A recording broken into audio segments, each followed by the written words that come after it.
I was triple-checking serial numbers on a Thursday morning shipment when I heard the notification ding that changed my life.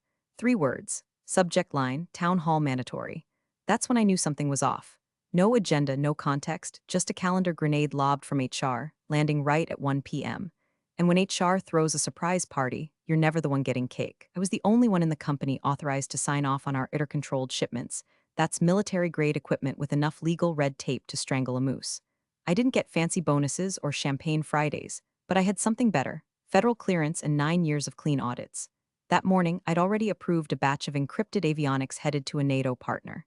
Standard procedure: log the serials, verify the part codes, file the Federal Transmission Manifest. Boring to most, life or death to the feds. I wasn't flashy. Didn't go to the offsites or the whiskey tastings or whatever it is sales does in Vegas that gets HR write-ups on Monday mornings. But if you asked who kept this whole circus legally afloat, it was me. I was the invisible authority, the compliance firewall, the one who made sure our jets didn't end up in the wrong desert with the wrong flag painted on the side. And still, I had bills. A mom with late-stage dementia in a care facility that raises the rates every time they buy a new curtain. That's why, once a month, I consulted for a nonprofit that retrofits tech for veterans with mobility impairments.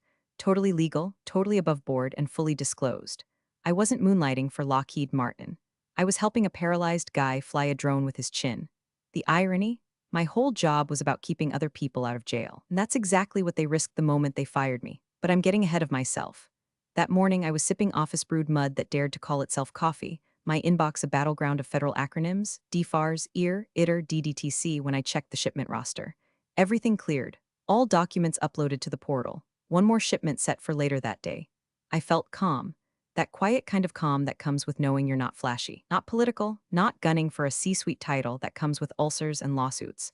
I had one job: keep us legal. And I did it better than anyone in this building even understood. Most folks didn't even know what ITER stood for. They just knew I had to bless their outgoing hardware like a priest in steel-toed boots. I didn't even sit near the execs.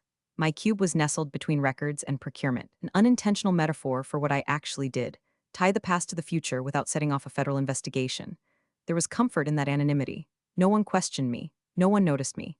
No one cared until they did. And hey, if you're listening to this and haven't hit that little subscribe button or tapped the like icon yet, now's a good time. It helps more than you know. Think of it like signing the export manifest for our story. Without it, we're just floating in the void. Plus, it keeps the team going, which, unlike HR, actually is a good thing. Now, back to the fire. The new HR director, Cynthia, had started 2 months ago. Corporate transplant. Liked buzzwords, hated process. I'd clocked her from day one as someone who measured productivity in decibels and slide decks, not results. She once told me compliance should be about storytelling. I told her compliance should be about not getting the company raided. She laughed like I was joking. She wasn't used to people like me. People who weren't trying to climb, just trying not to let anything collapse. She thought control lived in titles and Slack visibility. She had no idea it lived in obscure federal forms with names like DSB-5 and MOG 102, locked in air-gapped folders and time-stamped logs. That week had started normal. Tuesday, I signed off a batch of thermal scopes. Wednesday was a minor licensing quirk with a Swedish subcontractor. Thursday morning, shipments clear, docs filed. I was ahead of schedule for once. And then, the town hall, 1 p.m. sharp. We're all dialed in on Zoom like kindergartners waiting for recess. Cameras on, mics off. Cynthia appears, flanked by the CTO and someone from legal who looks like he's already aged 10 years. Good afternoon. She starts like she's auditioning for an internal podcast. Before we begin, I want to talk about values. Loyalty, alignment, integrity. Every buzzword that usually precedes a firing. Then she drops it, effective immediately. Sarah Willis is no longer with the company. We've discovered a conflict of interest stemming from external consulting activity. While legal, it's inconsistent with our values. We wish her well. Silence. 243 people on mute. A few mouths open. One guy gasps audibly. I'm staring at the screen like it's a Netflix true crime doc that just hit the murder reveal at the 10-minute mark. They fired me. On Zoom, in front of the company, for volunteering. I didn't say a word, didn't blink. Just opened my phone under the desk, pulled up Outlook, found the draft I'd written months ago but never needed until now. Subject: ITER license notification to Carl Mendoza. Compliance Officer Attachment. DDTC Form 7284. PDF 1 tap. Send. Then I clicked Leave Meeting. They thought they'd burn me in public. What they didn't know, they just lit a match in a dynamite shed labeled Export Control Violation, $1.2 fine per unit. You'd think if you were going to publicly execute someone's career in front of 200 coworkers, you'd at least let them finish their damn sandwich. But nope. I still had half a tuna melt sweating on my desk, untouched, when Cynthia decided to turn the monthly company-wide town hall into her own little loyalty tribunal. Before we begin Q3 metrics, she said, with that fake bright voice that always sounds like it's trying to sell you toothpaste, we need to talk about values.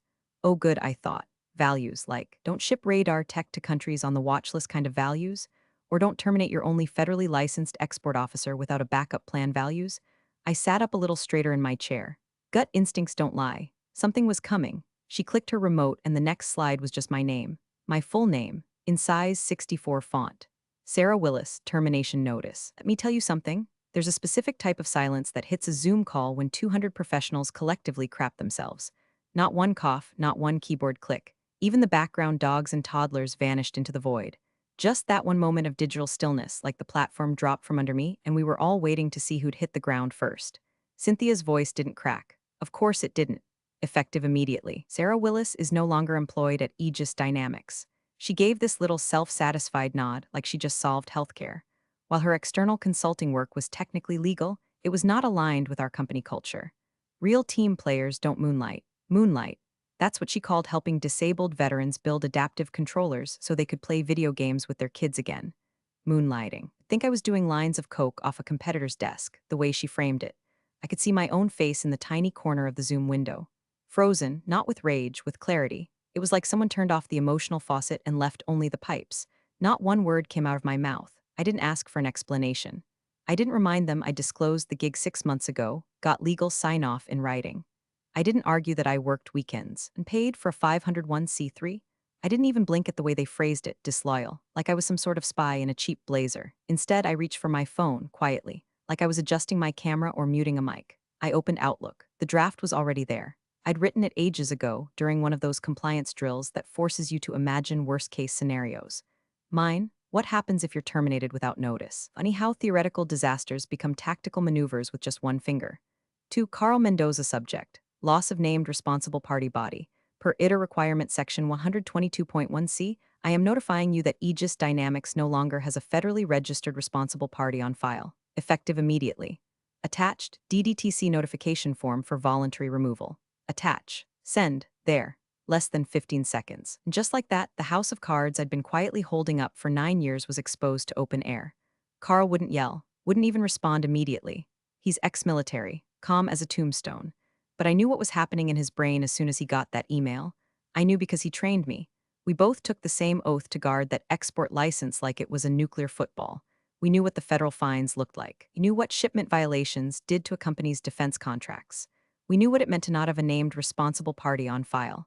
It meant every shipment processed after 1:07 p.m. was now illegal under federal law. It meant every screw, every bolt, every encrypted microchip moving across a border without my signature was a $1.2 million mistake. And it meant someone, Cynthia, most likely, just nuked the company's entire compliance framework because she didn't like my LinkedIn side hustle. I left the Zoom call without fanfare. No goodbyes. No I'll miss you all. I didn't even close the window. I just walked out of the office, grabbed my coat, and left my badge on my desk. There wasn't anything theatrical about it. When you've just pulled the kill switch on a defense contractor's export license, you don't linger.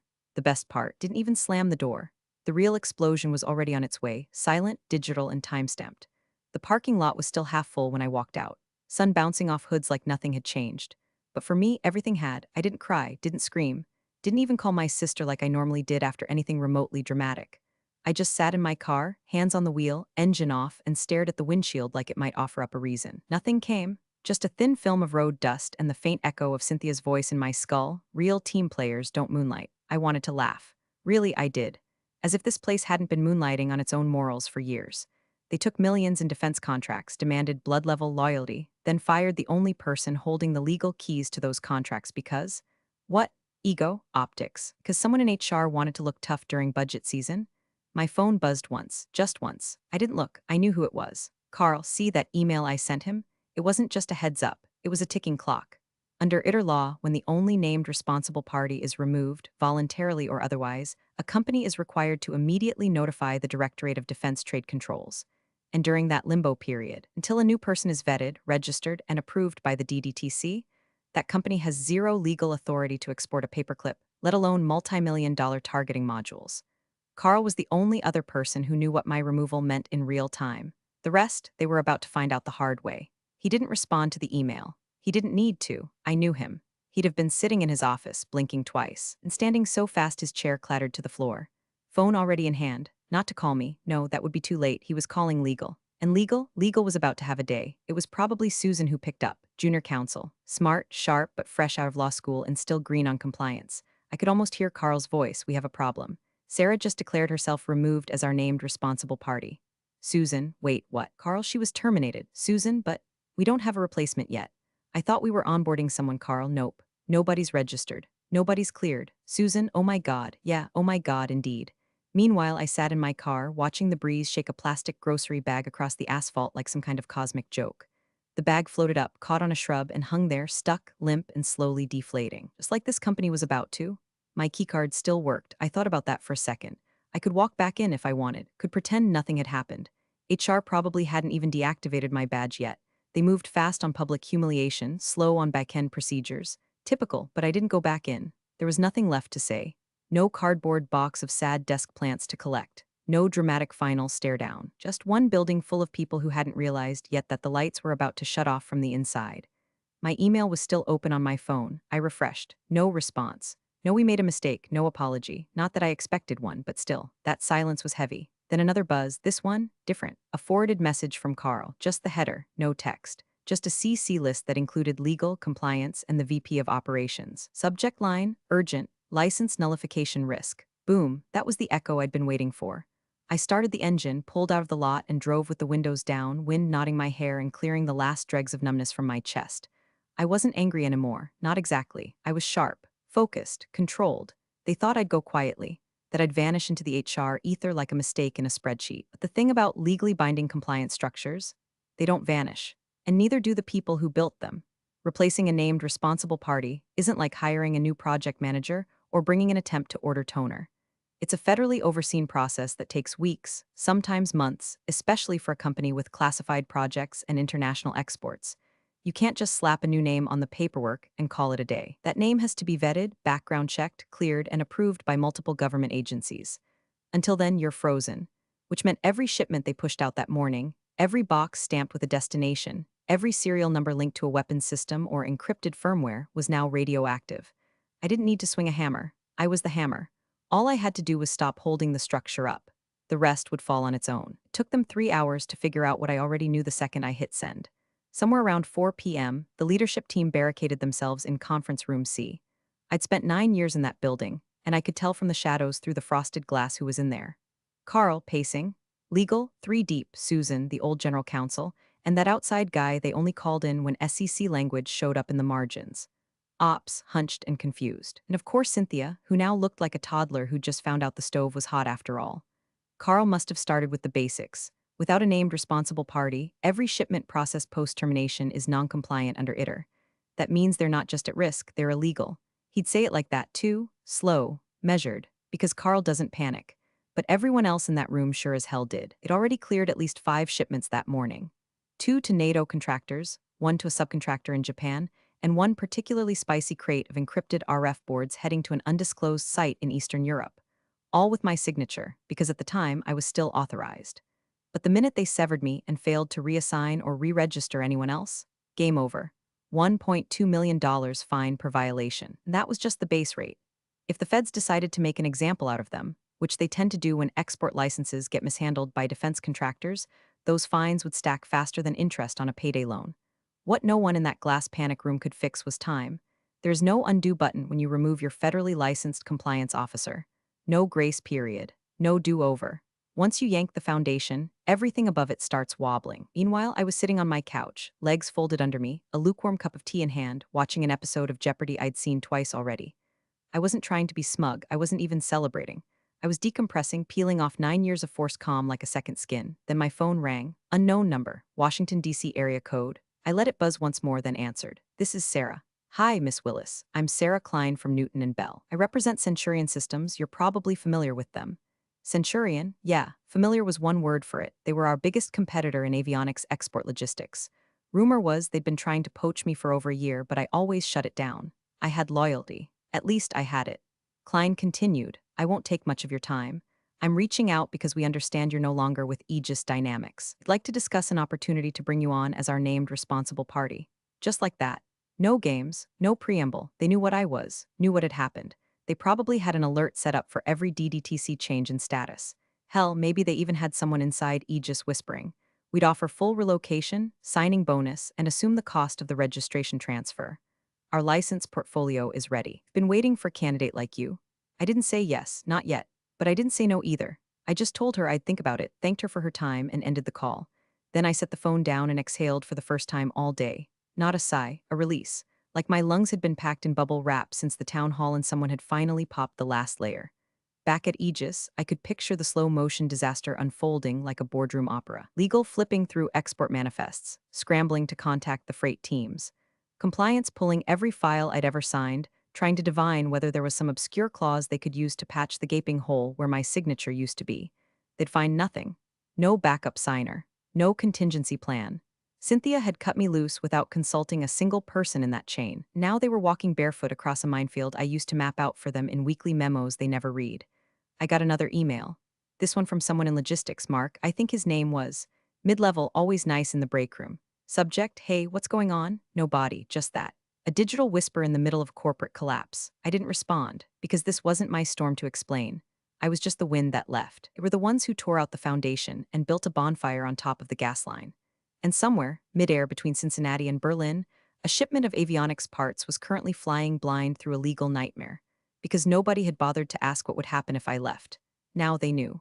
By Monday morning, the ripple had become a riptide. I wasn't on the inside anymore, but when you've spent nearly a decade managing the pulse of place, you know how to read the rhythm, even from outside the building. The company's Slack channels went quieter than usual, their job postings for compliance analyst urgent went live, and the usually smug director of ops deleted his LinkedIn header that said, keeping shipments moving fast. Not fast anymore, are they, Dan? The first domino didn't fall with a crash. It came in the form of an email.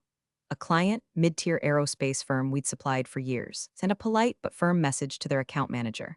As part of our quarterly controls review, please provide your updated export license documents for Q4. We're reconciling all vendor records to ensure ITAR alignment. Sounds routine, is routine. It happens every 3 months like clockwork, and every time before the process was simple. I'd bundle the DDTC confirmations, renewal records, named party designation, and signature logs, drop it in a tidy PDF and send it with a bow. One click, compliance karma cleared, but this time, there was no one to click, no named party, no legal authorization. Legal stalled. They drafted some vague reply about pending updates to internal systems and promised the documents were in process for delivery, which is like saying you're pregnant with a PDF. It doesn't work that way. These clients know the game. They have compliance officers too. Those officers live and breathe on the presence or absence of official clearance. Carl, bless him, didn't say a word, but he saw it all. Every excuse logged, every document delayed, every shipment paused. I knew he had a spreadsheet open on his second monitor, timestamping each misstep, each missed notification, each lie HR was feeding into the pipeline. Meanwhile, Cynthia was spinning harder than a politician in an ethics hearing. Her new line, from what I heard secondhand, was, "We've already got a new candidate lined up. It's a formality. Except the DDTC database doesn't care about promises, it cares about registration. And their online portal, which is publicly viewable if you know where to look, still had my name. Struck through, no replacement listed. License status, pending responsible party. That's government speak for you're dead in the water. Somewhere around noon, another client pinged. One of the big ones. The kind that sends 7-figure checks and expects you to sweat gratitude when they call. They didn't even bother being polite. We need full export compliance documentation by COB today or we'll be placing payments on hold. That's the phrase that makes C-suite sweat through their tailored shirts, placing payments on hold. Not canceling, not suing, just pausing. But in this business, a pause is death by cash flow strangulation. One freeze leads to another, and pretty soon you're not just bleeding, you're drowning in your own unpaid invoices. The VP of sales, who once told me my signature was just a formality, now found himself chasing a formality like a man clawing at a locked vault door. He couldn't unlock anything. I'd been the vault key, the legal linchpin, the quiet woman with the government login credentials, and the muscle memory to file the right doc at the right time. And I was gone. I imagine Cynthia tried to distract the execs with hollow updates. We've got a strong candidate pipeline. The interviews are progressing well. She probably left out the part where none of them had active federal clearance. You don't just apply to be a named responsible party like you're joining a country club. There's vetting, background checks, security clearance, and it's not fast. Weeks minimum. Longer if there are flagged issues. And guess what? there are always flagged issues. From my vantage point, quiet, removed, sipping coffee from the warmth of a home I hadn't spent enough time in during the last decade, I watched their carefully constructed house of glass buckle. Emails came to my personal account. Quiet ones from old colleagues, from vendors, one from a former intern. Hey, everything okay over there? They said you left voluntarily? I didn't reply. That night, I got a notification that Centurion Systems had filed a change request in the DDTC registry. They were moving to appoint a new responsible party. Me, nothing flashy, just a system update, but it said everything. They were ready to move, and Aegis, they were still scrambling to find someone with a clean enough background to get past the first layer of vetting. I didn't smile. I didn't drink champagne. But I did close my laptop and sit in silence, watching the sun dip behind the trees, knowing exactly what kind of darkness was now creeping over the building I'd once called mine. They thought they could fire me and keep moving. But when you fire the foundation, the whole structure starts to lean. And now, one by one, the contracts were following me out the door. They always think they can undo it. Like there's some universal control plus Z for bureaucratic disaster. Emergency meetings started at 8:30 sharp the next morning. Not because that's when people were ready, but because that's when Carl told them to sit the hell down. He wasn't asking anymore. He didn't bother with a PowerPoint. Just walked into the room with a single legal pad, flipped to the second page, and said, "We have 14 shipments in violation of ITR, each carrying a federal penalty of $1.2 million. Silence, not the awkward kind. The kind that makes grown executives stop breathing. 14 units, $1.2 million per violation. Do the math. That's $16.8 million in federal fines, and that's if the feds play nice, which they never do when the acronym DoD shows up in your contracts and your compliance logs look like wet paper. Someone, probably the VP of Ops, tried to argue, but those were signed off before she left, right? Carl didn't flinch. Only the first three. The rest were processed after Sarah's termination, which makes them unauthorized exports under ITR Section 127.1a. Criminal and civil penalties apply, and they don't care who pushed the button. They care that the signature on file no longer exists. He let that sit, that word, criminal. Then the CEO stood. I'd met him only twice in my 9 years, once in the elevator, once at the Christmas party where he forgot my name halfway through the sentence. Now, apparently I had his full attention. What do we need to do to reinstate her? He barked. Carl didn't look up from the pad. We can't. Why the hell not? Because you terminated her under cause, publicly. Her license clearance was tied to her employment. You'd have to start from scratch, resubmit her as a new applicant. That takes time. How much time? Carl finally looked up. Weeks. Minimum, assuming she agrees. Which, given the circumstances, he didn't finish the sentence. Meanwhile, in a quiet apartment 2 cities away, my phone buzzed. Blocked number. I didn't answer. Buzzed again. Left a voicemail this time. I didn't listen to it. Third call. Different number. Still didn't pick up. By the time the fourth call came in, I'd already turned the phone face down and opened a book. The calls weren't going to change the facts, and they weren't about me. Not really. They were about cleaning up the mess someone else made by yanking out the cornerstone and hoping the house would hold. I didn't owe them anything. No explanation. No rescue mission. No 11th hour swoop in to be the savior. Because the truth is I was never a hero. I was a firewall. A very quiet, very tired firewall. And they'd kicked me out without asking what I was holding back. Now they were about to learn. Back in that meeting room, legal tried to offer some lifeline. Can we retroactively assign someone else as the responsible party? Carl just blinked at her. Are you suggesting we falsify a federal export document? She went quiet. The CFO, who'd been chewing his pen like it owed him money, piped up. Isn't there any emergency mechanism, like interim authorization? Carl nodded, but not the way they wanted. Only if the DDTC pre-approves. And we never filed for interim succession. Sarah was listed as the sole responsible party. Full stop. That phrase again. Full stop. Someone suggested hiring a contractor with active clearance. But that's like suggesting you swap out your heart with a stranger's in the middle of a jog. It doesn't work like that. Background checks, clearance transfer, registry updates, notification timelines, and yes, new fingerprint cards submitted to the feds. Every step takes time. Precious time they didn't have. Meanwhile, I made lunch, turkey sandwich, little mustard, pickles on the side. I ate slowly, deliberately, while they were probably flipping through org charts like tarot cards trying to summon anyone who could plug the hole. Spoiler alert, there wasn't anyone. I'd been the last line of defense because no one else wanted the responsibility. They all liked to benefit from the export license, but none of them wanted to own it. And now that ownership had teeth. Carl, for his part, was documenting everything. Every question, every misstep, every time someone in the room used the word maybe when discussing federal violations. I wouldn't be surprised if he already had a folder labeled potential litigation shield. The CEO finally snapped. We have to get her back. Carl shrugged. She's already been listed as removed. Her name was stricken from the registry. It's a matter of public record now, unless she agrees to start over. We expedite, she's functionally radioactive until the process completes. The CEO looked around the room like someone was going to offer him a magic wand. No one did, because there wasn't one. The last voicemail they left that day said something like, "We'd love to talk. We think there may have been a misunderstanding. We're very open to collaboration." That word, collaboration. Funny how quickly disloyal becomes essential when your revenue stream depends on it. I never called back. The view from Centurion's 12th floor wasn't glamorous, just a parking garage and a strip of trees that tried real hard to pretend they weren't boxed in by traffic, but it was mine. The badge clipped to my blazer had weight. Literal weight. New RFID chip, fresh lamination, different logo. But more than that, it symbolized something I hadn't felt in weeks: control. Not revenge, not satisfaction, not triumph, just control. I'd taken the call 2 days after the last voicemail. Sarah Klein, their legal counsel, didn't waste my time. She had a draft employment contract, relocation stipend, and this is what mattered: a fast-tracked DDTC registration packet with Centurion's compliance officer already prepping my transfer documentation. They didn't ask me to interview. They asked me to lead. Within 48 hours, my name was in the queue. Iter lead had been nearing retirement anyway. They wanted someone sharper, hungrier, someone who understood how fragile the whole system was, how fast it could all go to hell if you let HR treat your legal linchpin like yesterday's lunch order. Centurion handed me a welcome packet, one of those glossy folders with stock photos of smiling engineers and slogans like precision with purpose. Normally, I'd toss it, but this time I kept it, because on the final page, under key assignments was a single line: primary designated responsible party effective upon DDTC confirmation. They weren't just giving me a desk, they were giving me the whole foundation.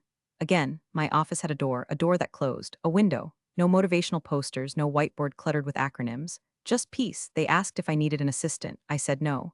They asked if I wanted to bring in my own systems. I said yes. They didn't blink. They didn't micromanage. They just handed me the keys and said, "Keep us clean." Meanwhile, across town, Aegis Dynamics was learning the cost of arrogance, one contract at a time. The first to walk was Atlas Defense, a legacy partner who'd been quietly losing faith in Aegis since Q2. The pause in payment had turned into a full-blown cancellation once their legal team realized the export license gap. They'd rerouted their contract. Word was, they moved it to a competitor with stable compliance infrastructure. I didn't ask, but I had a hunch. Second to go was Lancer Technologies. Smaller, but loud. Their CEO blasted Aegis on LinkedIn with one of those weaponized posts dressed as corporate concern: "We value security and stability in all partnerships." A sudden shift in export compliance status gave us no choice.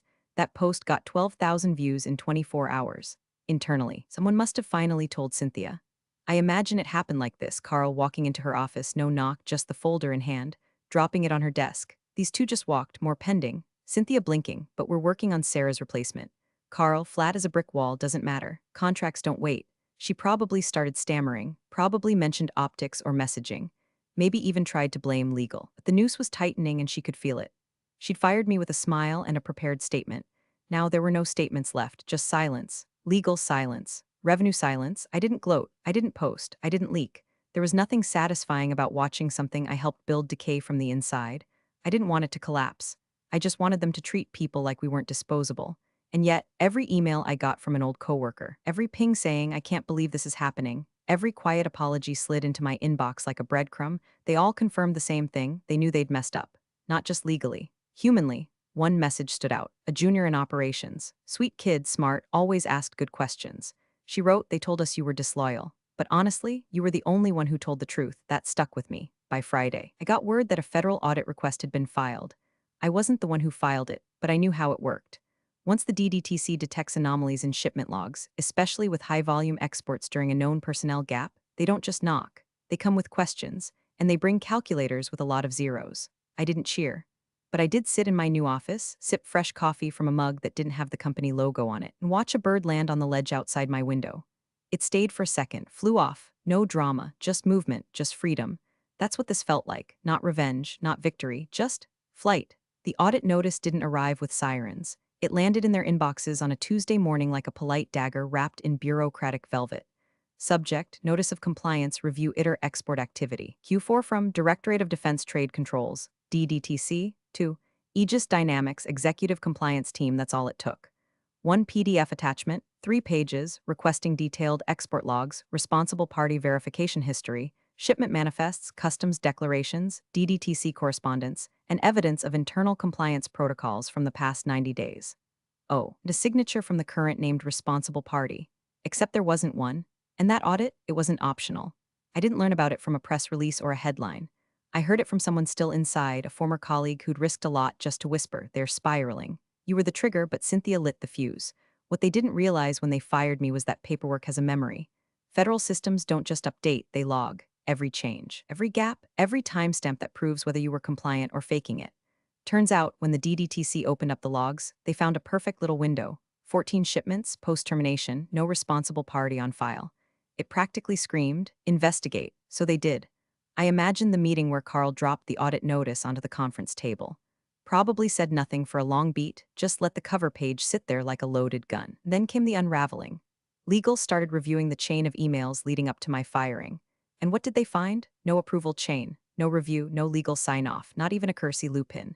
Just one line from Cynthia, timestamped 4 hours before the town hall. Let's clean house, we don't need her. Another email, this one to the comms team, outlined the internal messaging. Frame it as a cultural misalignment, spin the narrative, make it look voluntary, but there was nothing voluntary about it. And now that internal audit logs were subpoenaed, the truth wasn't just leaking, it was printing itself in black and white. The CFO tried to play dumb, claimed he hadn't been briefed on the personnel change, that he assumed legal had been consulted. But Carl had receipts. Every internal memo, every policy doc, every compliance update I'd ever sent had his initials on them. When the DDTC asked for the timeline of who knew what and when, Carl didn't blink. He forwarded the full document history to the investigators. And with that, the walls started sweating. Aegis's leadership issued a company-wide email titled Ongoing Collaboration with Federal Partners. It read like a hostage letter. We're confident in our protocols. We welcome this opportunity to demonstrate our commitment to compliance. But behind the scenes, the bleed had turned arterial. Multiple clients had already pulled payment. Vendors were now demanding certification updates before fulfilling orders. Investors were calling emergency board sessions. And according to one very reliable whisper, Cynthia had stopped showing up to the office entirely. On personal leave, they said. Translation: she saw the wave coming and ducked behind HR protocol like it could save her. Meanwhile, I sat at a long table on the 23rd floor of a Hilton conference center, bottled water sweating under soft lights, watching the moderator smile. Up next, she announced, a panel on preventing catastrophic compliance failure in regulated exports. Our next guest is someone who understands this intimately. Please welcome Sarah Willis, ITER Compliance Lead at Centurion Systems. Applause, nothing thunderous, just enough to feel real. I walked up, thanked the moderator, and sat. I spoke for 20 minutes about structural risk, personnel gaps, and the critical failure of treating legal compliance like a PR problem instead of federal mandate. I never mentioned Aegis by name. Didn't need to. Everyone knew. The news was already circling on the defense subcontractor forums. One headline read, Major Supplier Under Federal Audit After Firing Key Compliance Officer Subtle. Brutal. Accurate. After the panel, few folks came up to shake my hand. One offered a consulting gig. Another just nodded and said, glad you're still in the game. I thanked them all, smiled faintly, because I didn't need revenge. I had records. And in this business, records talk louder than rage. The boardroom at Aegis Dynamics had seen its share of bad meetings, missed targets, late launches, the occasional hush-hush NDA disaster, but nothing like this. The government rep didn't raise his voice. He didn't need to. His badge spoke louder than any PowerPoint deck in the building. His tone was clinical, like a surgeon about to cut into a patient without anesthesia. Let's be clear, he said, flipping a single sheet of paper from a thick file. Every unit exported following the removal of your named responsible party is in violation of 22 CFR Section 127.1. You had no legal authority to move product during that window.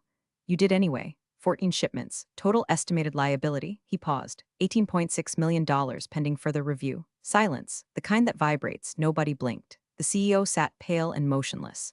Legal shifted uncomfortably in their leather seats, flipping pens between fingers like they could twirl their way out of accountability.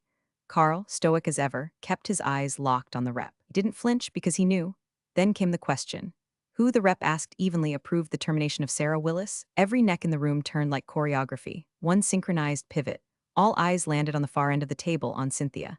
She looked smaller than usual, less sculpted, less certain. The light from the projector washed her out, making her blouse look ghost white, like a uniform she hadn't earned. Her mouth opened, just a sliver. Maybe to blame someone else, maybe to pretend it had been a collective decision, maybe to summon one last line of PR-polished BS. But legal didn't let her. We'll handle it, the general counsel said quickly, almost too quickly, voice cutting through like a scalpel. No further comments. Translation: stop talking before we both drown, and that was it.